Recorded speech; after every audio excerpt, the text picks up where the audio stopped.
The history books are very gingerly discuss slavery, okay? Not many times do we really get down to the nuts and bolts about slavery, but we're going to start, and I want to have you understand, many of us have understand the horrific nature of the slave trade in what's called the Middle Passage, or the boat journey from the continent of Africa to the Americas. Now, and we understand that it was a large loss of life on the boats. Now, the mortality rate on the continent of Africa, from the time of being captured to the time that you made it to the barracoons, which were the slave forts or castles. Anybody see the movie Amistad? At the end of that movie, the British blew up some of those castles, okay? Some of them still exist. But when you got to those barracoons, there was a 50% mortality rate on the continent of Africa, meaning that half the people died before they even got to the barracoons. So I want you to know that the journey was difficult. In a book by Gustavo Vassa Oladayikwano, a Nigerian who was captured in the interior, he basically says it took him around a month to get from the western coast of Africa to the Americas. So it's incredibly difficult.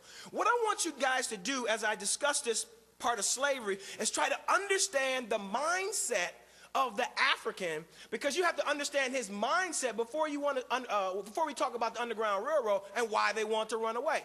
First of all, imagine this. If you are on the continent of Africa and you lived there all of your life, most likely 99.999% sure you had never seen white people before. So think about this. If you were at your house and somebody knocked on your door, they had green skin, blue hair, and violet eyes, that would kind of freak you out. Now think about the mind of the African. Never saw white people before. Never saw that color hair. Never saw that color skin. Never saw that color eyes. That is traumatic. That starts the traumatic experience. Okay? Then the difficulty of walking from the interior to the western coast. Just because it's this big on the map doesn't mean it isn't 700 miles. Okay? So now you have the Africans at the ships. Gustavo Vassa says that when he saw that large sea vessel, that he was struck with amazement. But then he realized that they were going to put him on it. And he became terrified. And then when he got close enough to the slave ship, his nose got terrified. Because these were not Carnival cruise ships, I'll have you know. They said that some slave ships smelled so bad, you could smell them upwards of 5 miles away. A ship could have had as little as 19 or 20 people on it, all the way up to the larger ships with 600 or 700 people. Now understand this. Ships came down the western coast of Africa and picked up Africans at different barracoons or different spots or different points. Africans don't just speak African.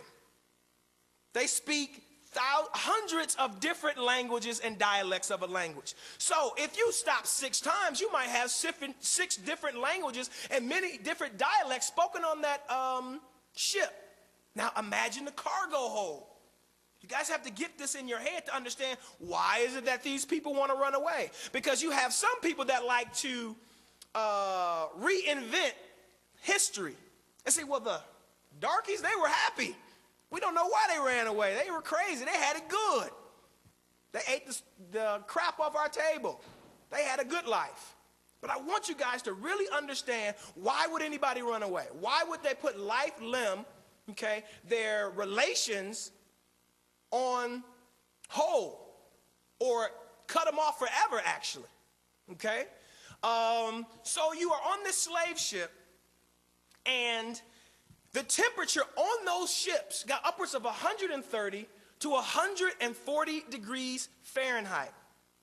Imagine getting in the car for the first time in the summer before you roll down the windows or turn on the heat or turn on the air.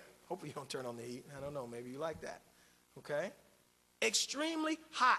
Also on those ships were rats down in the cargo hold.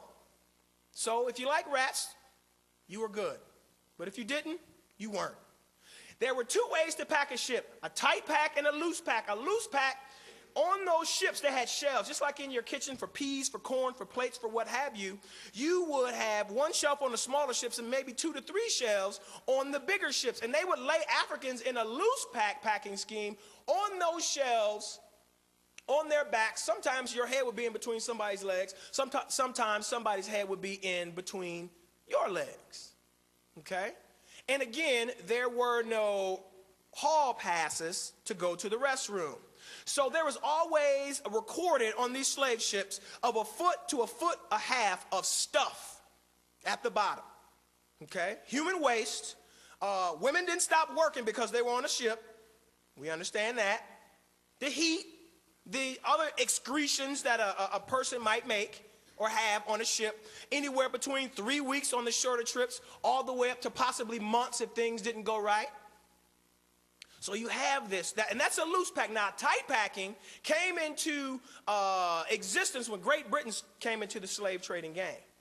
They took Africans off their back and rode them on their sides and packed them in head to toe, head to toe, head to toe, like sardines. Now you have, it's jet black dark, it's hot, it stinks.